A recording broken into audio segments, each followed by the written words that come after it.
I'm Anne Luke, the founder of the Early Learning Centre, along with a core group of parents who were really keen on doing something for their children, knowing that their children were not doing well in school and they entered the public or separate school system. So, and I was a teacher of kindergarten at the time in a city, Regina.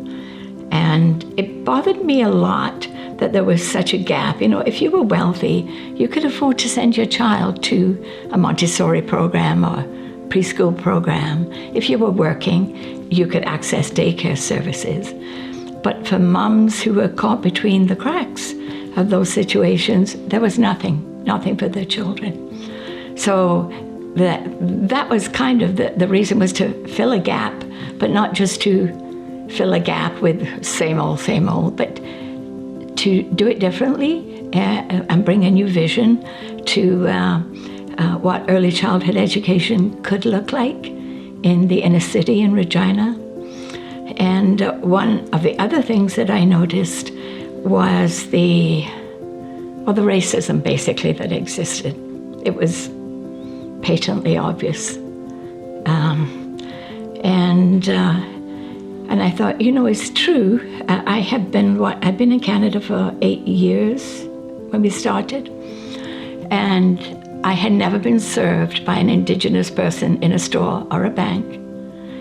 So there were gaps, not just for the children's services, but gaps of visibility. Whatever we do has to take into account the need for true collaboration, not another top-down, I'm going to fix things, but a real partnership. And that was present from the very beginning. And I actually remember I had resigned my job as a kindergarten teacher before we broke up for the year. And I remember sitting in my back garden thinking, well, now you've got to get serious. You've given up your job. You better, get serious about this. And kind of sitting in the garden and planning what steps I might take and what were the fundamental values that had to be a part of it. So, and one of those was that parents are the first teacher of the children, so let's give them all the support they need. Children learn through experiential play and in traditional ways, the stories of elders, and that everybody has a voice. So we found a house, and one of the mums helped me clean it, and it was, like a bungalow, the main floor of a bungalow, over on, I think it was the corner of 6th Avenue in Elphinstone. And I went to lumber yards and asked for donations of bricks and planks of wood. So we made shelves.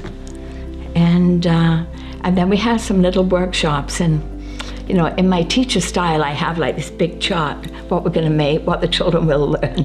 These are the materials. And those moms were just amazing. They must have thought, crazy woman, but we'll humor her, So they came and they sewed little bean bags for, muscle development. And we made matching cards, pre-learning and pattern making things, basics of mathematics. And so I talked about what the children would learn from these things and what they could do. So right from the start, it was very collaborative with the parents, mostly single parents actually, and all of them were low income, and that became the criteria. Since there, as I said earlier, nothing in existence for low income families, that was the criteria. That lasted, and we started in September of '77. And by Christmas, we had a waiting list. So we decided to, when I say we, it's this small group of moms, we decided to do a full day, 2 half-day programs. But then I found it was pretty impossible for me to handle all of this. At first, I asked parents to come in and volunteer. And one of the parents, Muriel Lorat, was amazing. She just shone in terms of her capacity to organize and her support. And so in January of 78, we opened our doors again, and Muriel and I now were both each driving 5 children each. We had 10 children in each half-day program. And we managed quite well, but it was a little rushed. You structured the environment so the children feel invited to handle things. We had things like a deer antler on the science table, and one of the dads brought in, I'm trying to think what it was. I think it was a duck's wing. I forget exactly what it was, and that was on the science table, and it was really quite exciting. We had set up the main room of the house with puzzles, matching games, hoops and beanbags, those kind of things. That went on, and Fridays Muriel and I did home visits, and the purpose of that was to connect with the families and find out what their hopes and dreams were for their children, and then what that looked like in good early childhood practice. So it was sharing information, and parents could tell us, if we had a concern about a child who wasn't talking, and he talks lots at home. And I think it was in the second year that we got the services from Child and Youth of a social worker and a speech pathologist. So we were able to give those supports to parents if they needed them. One of the things that was really important to us was to honor and respect the culture of the children. And to that end, we had an elder who came in. He taught the staff Cree, and he did Cree with the children. At first, I had gone down to what was then the Cultural College at the university campus to see if there were any books or songs or rhymes that I could use in the work with the children, that all the staff could use. There wasn't anything at that time. So the person that was talking to me said, make them up. So I did. We had a little song, Tansei children, how are you, Namoyananto, I am fine. And we did that to the tune of Frere Jacques. And the children picked that up very quickly, and it was really lots of fun. And it always amazed me, there might be a child with a bit of a speech problem, but they could always get their tongues around those Cree words. It blew my mind. I had trouble getting my tongue around those words, and often the language, Cree, Amachif, whatever it was, wasn't spoken in the home, but it was spoken in the extended family. And so the children's ears were tuned to this. It was really quite wonderful. A suggestion had been made to me by a university professor that we might look at opening a kindergarten classroom as well. And that was tempting from the perspective of, well, does that mean more grant money for hiring teachers? But it became clear to me, especially as I read more about the early years and those critical years, and read Fraser Mustard and all those other people who were writing at the time about the importance of the early years. But I didn't see how it could be done until we were invited to join a national project. It was called the TLC Project. And certain programs were selected across Canada to enhance the programs and to come together and learn from each other. And it seemed like that was the best time to look at doing something earlier than the preschool years. And again, when you think of services that are offered, you get help when you have your baby, you get help for a short period after that. But then there's that gap again where parents are alone and isolated, especially if they don't have extended family around them in the city, people who can support them.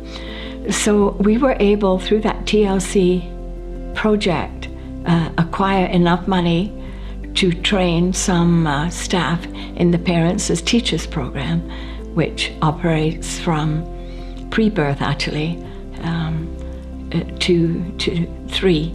And again, the emphasis was on supporting the parents in their role, not telling them what to do, but offering suggestions and taking toys and books and things that could be left for a while in the home.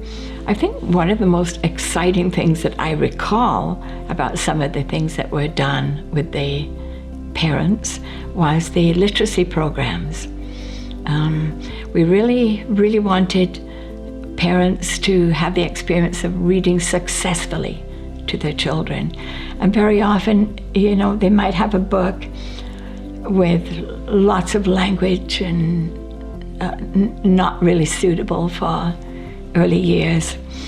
So we had what we called a storytelling circle, and it was facilitated by Elaine, who was a volunteer here, and Lorna, who's still on staff here. And we started with everybody has a story to tell, because that was what we would hear.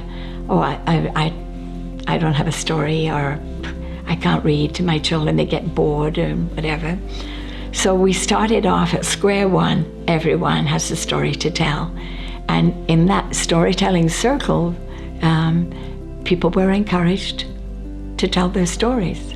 What was really neat about that, the stories that they wrote were so interesting that we decided to publish them.